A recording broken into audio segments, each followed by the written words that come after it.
आता मस्त इथं झणझणीत आमटी केलेली होती मी बगरसोबत खाण्यासाठी एकादशीनिमित्त.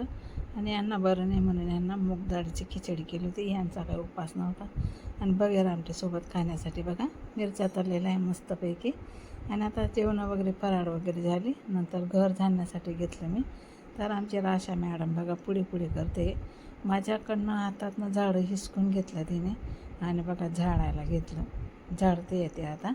हे बघा पडते पण तरी उठते पण. असं जिद्दीने काही पण वस्तू आहे ना जिद्दीने आपल्याकडनं मागून घेते ती.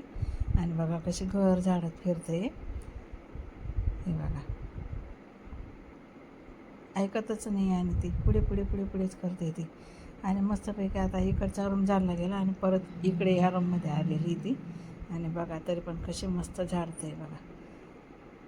आपल्या हातातलं काम घेते ती आणि पटापट पटापट करते. हे बघा आता ती चालायला लागली ना तिला असं वाटतं ना मी किती चालू आणि किती नाही असं.